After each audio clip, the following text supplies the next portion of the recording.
Hey everyone, welcome to Personal Nutrition, where we're trying to provide information that will actually transform into transformation.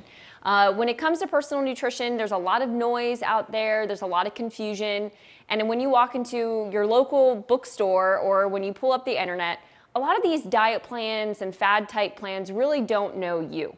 So what we're really trying to provide you today is really giving you information on how you can really tailor a nutrition plan for yourself at home. One of the big things that we really try to advocate for is getting a nutrient-dense diet. And diet really technically means what we eat day in and day out versus where typically our mind goes into restriction and strict rules that we have to follow. So think nutrient-dense diet. And what that really means is that we are transitioning from processed foods into more whole foods.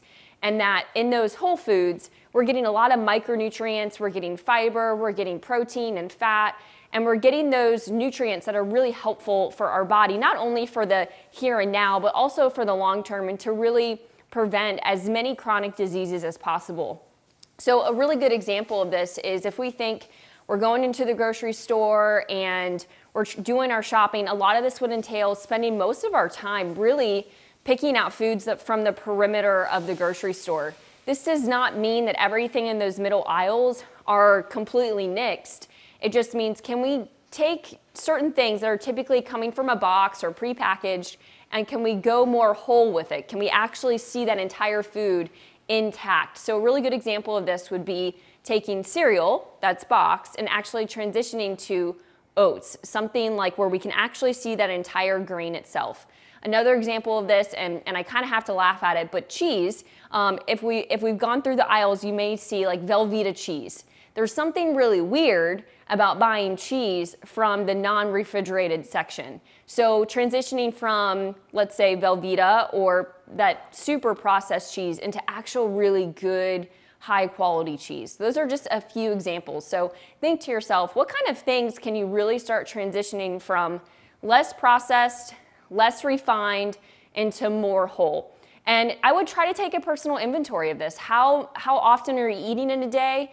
And then really thinking about, okay, within those eating times, what foods am I choosing?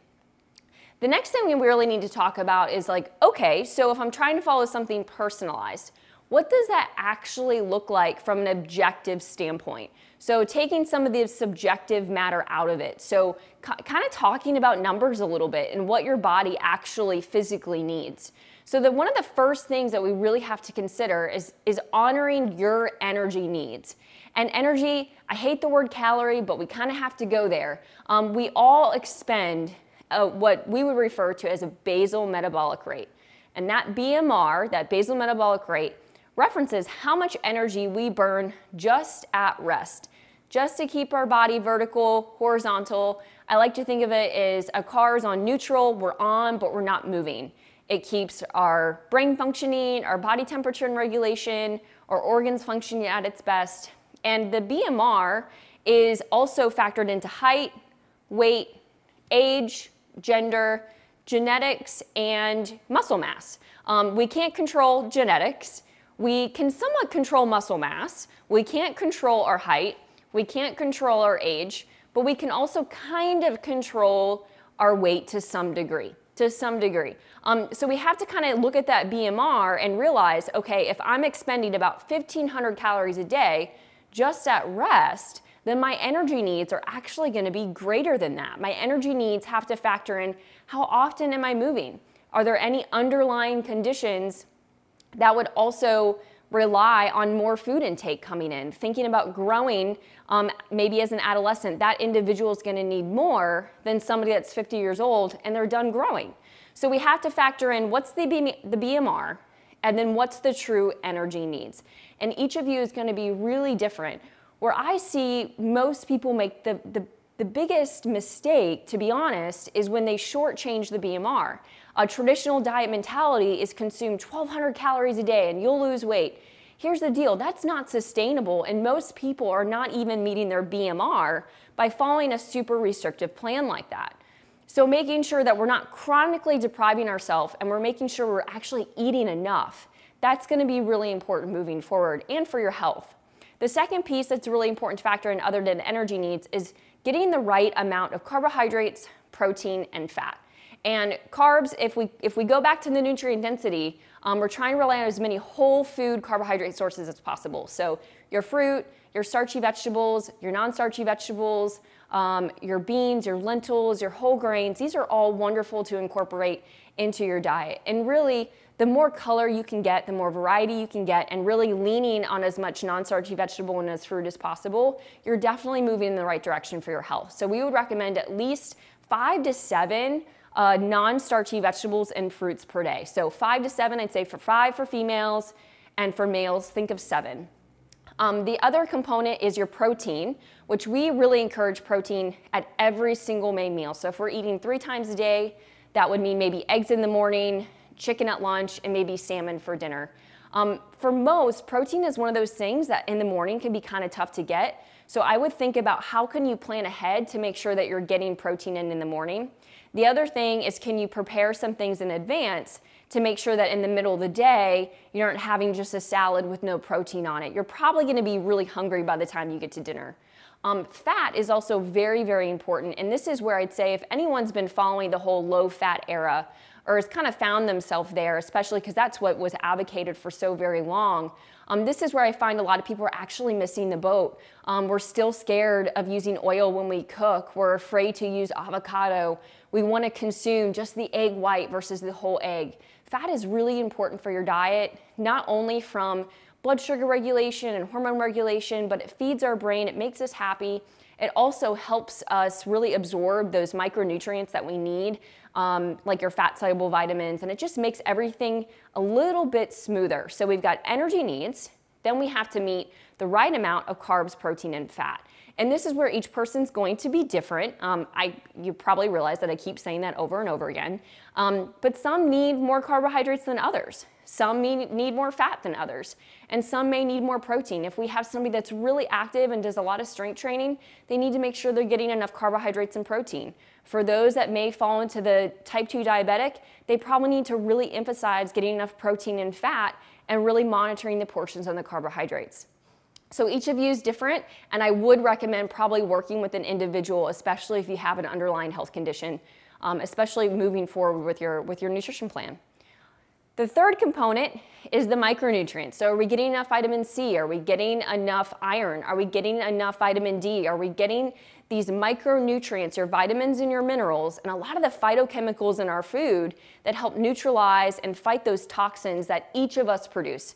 It's undeniable. We're going to produce toxins. We are going to be exposed to different things in the environment that what we get through our food is really helpful. So this really goes back to the nutrient density. The more whole foods you can get, the more micronutrients you're going to get. One thing I'd recommend here is going as local and as seasonal as possible. The more local you go and the more seasonal you go, you're going to get more micronutrients from your food. The fourth piece is thinking about timing. So when are you eating? More often than not, I see most people restrict breakfast and lunch to only find themselves over-consuming in the evening. And they're really not to blame for that, other than there probably could have been a little bit more planning earlier on in the day. So when we think about how do I actually time my meals, think eat 3 times a day, and I would avoid eating more than probably going further than 6 hours without consuming something. At that point, you're not only probably going to be in a very hungry state, but you're probably going to crave those simple sugars and those refined products a little bit more. So if that means breakfast is at 8, maybe lunch is at 1, and dinner is really no later than 8 o'clock. So think about how it's gonna work best in your life. And the last piece, and really subtle piece, are supplements. And supplement is literally taking maybe a pill, taking a beverage, taking something that its purpose is to supplement what your diet is actually lacking. And usually it's gonna factor into a few things. One, does somebody have an underlying condition that would actually require a supplement? I'm gonna use my aunt actually as an example. She lacks the ability to extract B12 from her food and her stomach. And so she has to take a B12 supplement through shot form in order to make sure that she doesn't get anemia, to make sure that she doesn't have hallucinations. So for some, there's some sort of underlying condition where a supplement would be necessary. Another reason where somebody may need a supplement is that they choose to live a particular lifestyle in which they're gonna have to actually complement what they're eating day in and day out to make sure that they're getting everything they need. An example of this would be somebody that's choosing a more vegan lifestyle where there's no animal sources coming in whatsoever. So nutrients such as zinc, B12, vitamin D, omega-3s, those kinds of nutrients would have to be kind of thought about so that that person doesn't get a deficiency. So supplements are really, again, just like what we've talked about, a very individual thing, and we're always gonna advocate for food first. The last piece that I wanna share with you guys today when it comes to personal nutrition is really also thinking about your plate or your bowl. When you look at your plate, when you look at your bowl and you're plating your food, one strategy that is probably gonna work every time, half the plate vegetables, so 50% non-starchy vegetables, your leafy greens, your broccoli, your cauliflower, Brussels sprouts, the list goes on. A quarter of your plate being protein, chicken, fish, eggs, red meat, probably occasional. Even if you can go local with your red meat and grass-fed, that's a better alternative. And then a quarter of your plate being that carbohydrate source. And then fat is really intermixed between all of that. Fat is something that it's really kind of hard to see, but it's really important when it comes to our cooking. So it could be using oils to pan sear that piece of fish. It could be taking nuts and topping it on top of a salad. So really, when it comes to your plate, think 50, quarter, and then fat is really intermixed. I hope this was helpful. When you go home or if you're at home already, you've got to think, what do I need? Avoid following those fad diets. They don't know you. So you've got to start really figuring out what works, what doesn't work, and create those boundaries.